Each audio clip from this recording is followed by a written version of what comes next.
My name is Gabi. You're listening to the University of Chicago Public Policy Podcasts.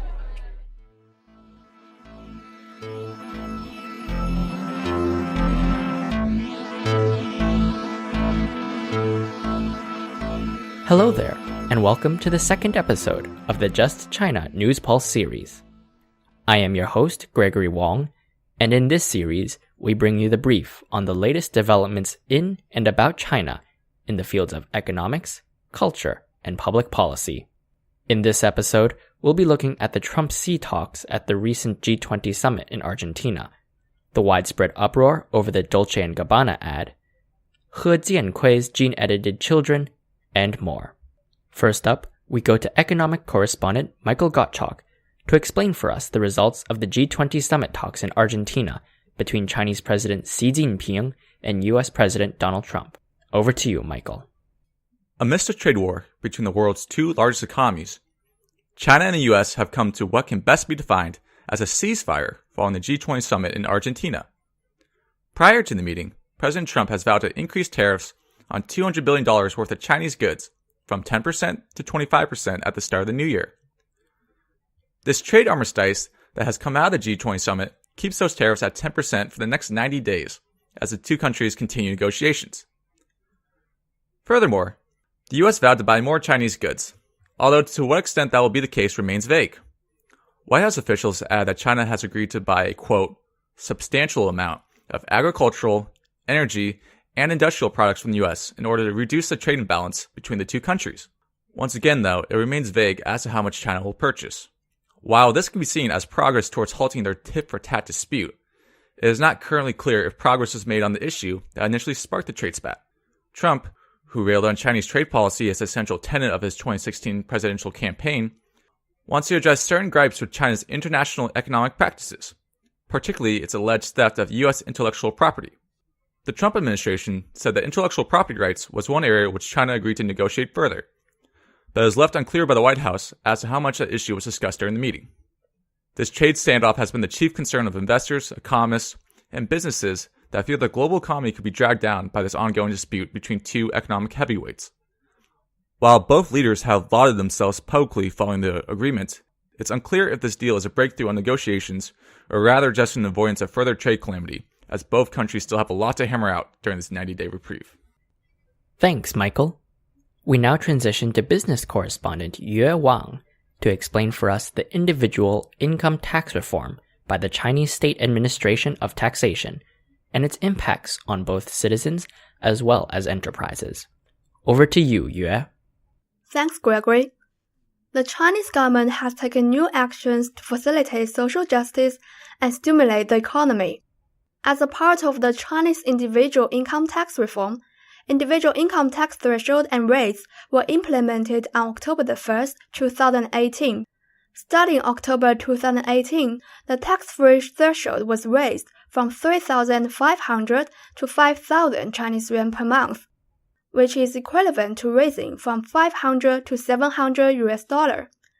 And tax rates matched with different income levels were adjusted in favor of low-income and middle-income groups.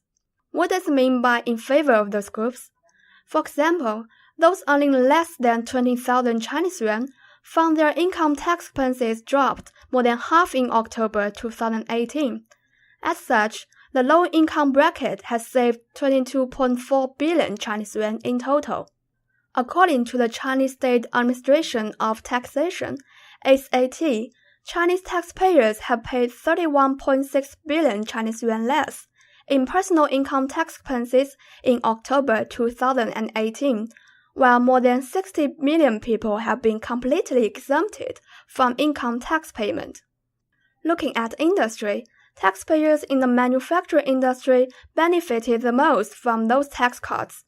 Their aggregated tax payment has been slashed by 5.85 billion Chinese yuan, accounting for 19.3% of the total reduction for October 2018 payrolls.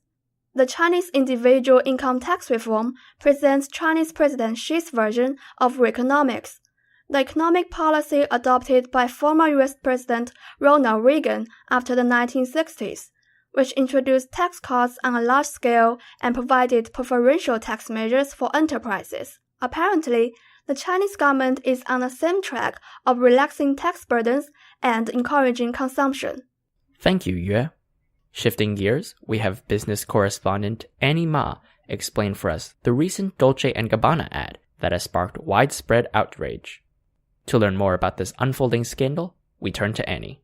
Thanks, Gregory.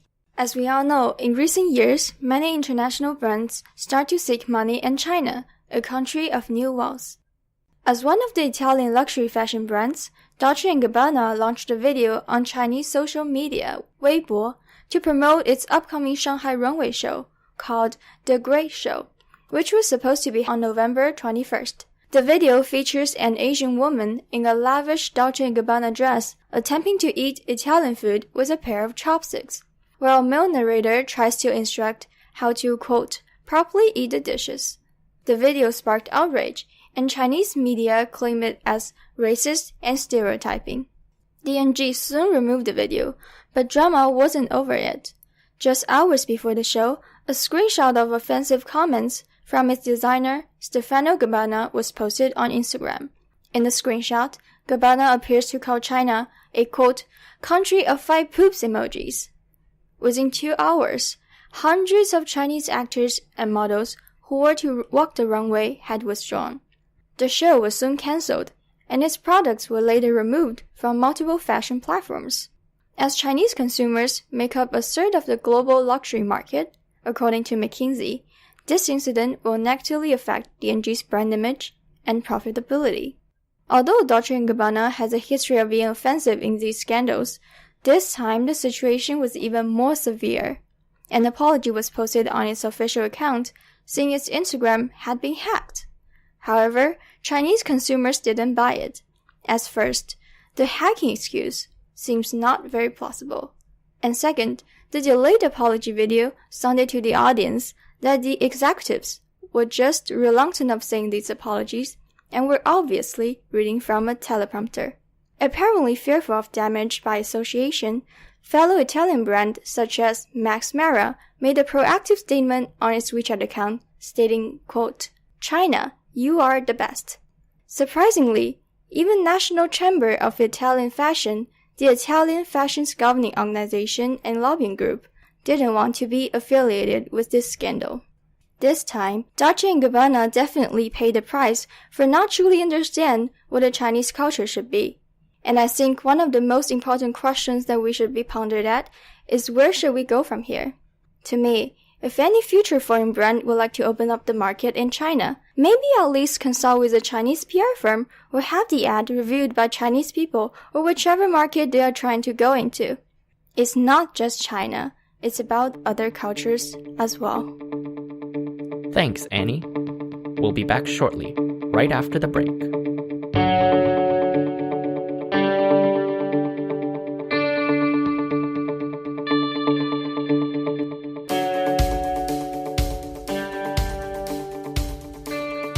Welcome back. We now turn to environment correspondent Jin, who brings us updates on the Quanzhou C9 leakage story she reported on in our last episode. Over to you, Jin. Thank you, Gregory. For the C9 chemical leakage we reported in last episode, the original claim of the amount leaked was 6.97 tons. But after more thorough investigation by environmental authorities, the actual leakage was 10 times more, resulted in 69.1 tons. Authorities conducted in-depth investigation about the nature, cause, and responsibilities of the incident. The local government news office reported to the public on November 25th. According to the investigation, the operators at the wharf and on the ship were not following the safety operation rules, and forced the malfunctioning machine, resulted to broke the tube in between. The responsible company, Donggang Petrochemical, did not screen and solve potential troubles in time for operation. Yet after the incident, the company even intentionally forged the evidence to lower the estimation of the leakage. They omitted 32.4 tons of C9 leaked from a broken pipe, and another 29.7 tons from 2 other storage tanks. 7 people from the responsible company including the legal corporate representative, and the operators were arrested for criminal negligence. Responsible government agents and administrators are also suspended for further investigation. Quanzhou local authorities claimed that the contaminated sea surface, beach, and fishing rafts in the area were basically cleaned up so far. The environmental monitors indicate that the air and water quality are stabilized as well. Quanzhou local government promised to offer priority treatment to the affected local residents who felt ill. In addition to the fine and compensation deposit from the responsible company, local government allocate an emergency fund of 5 million yuan, which equivalent to $730,000 to support local fishermen to recover from the incident and develop local fishery. Thanks, Jin.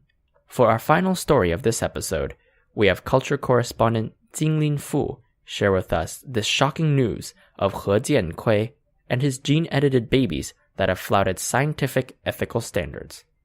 Over to you, Jinglin.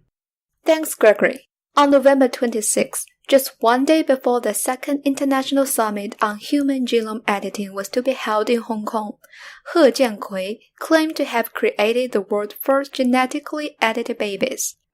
He, a professor at the Southern University of Science and Technology in China, and his claims have sparked international debate about the ethics and safety of such research. The technology Professor He uses is called CRISPR, which allows researchers to easily alter DNA sequences and modify gene function.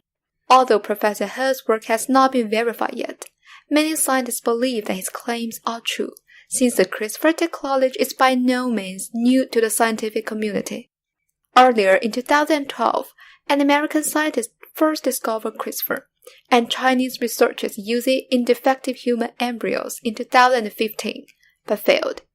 2 days after he made his claims, Professor He showed up at the summit and addressed the audience on his recent controversial research.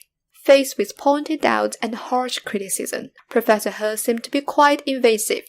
Instead of giving more details about his recent work, He kept repeating things irrelevant to the topic at hand, such as his concern for the stigma attached to HIV or AIDS patients in China. So far, the Chinese government has declared Professor He's research a violation of Chinese law and called for all related work to be halted. At the summit, over 100 scientists released a joint statement calling for a blanket moratorium on such research. However, the summit rejected the call, holding that the misstep of one scientist doesn't necessarily mean the whole technology is wrong. Feng Zhang, an MIT scientist who helped develop CRISPR, wrote the following in the statement, quote, "There's a lot of potential for using gene editing to alleviate disease suffering, and providing a productive path forward is the best way to ensure that patients' hopes will get realized." Thanks, Jinglin. Well, that's it for us here for this episode.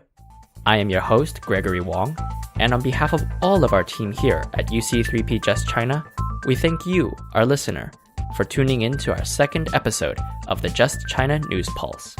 We wish you good health, good fortune, and as always, good grades.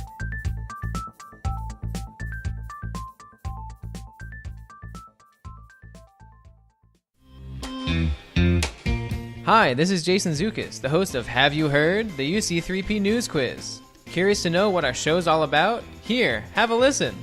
Iceland has fielded a surprisingly successful team in recent World Cups. Iceland's coach, Heimar Hallgrímsson, has a skill set not limited to just soccer, however. Which of these things does he not do on the side? A. Work part-time as a dentist. B. Dress up as an Icelandic troll during Christmas time. Or C. Sell car insurance to friends and family. Oh, man. I feel like he definitely does the troll thing. Like, I'm pretty sure. I wouldn't be shook if he was a dentist. I'm gonna go with car insurance. That's correct. He does not do that. If you enjoyed that clip, come check out all of our episodes by searching for Have You Heard? UC3P on your preferred podcast platform, or join one of our upcoming live shows. Just go to facebook.com/HYH News Quiz for more info on our next show. See you there.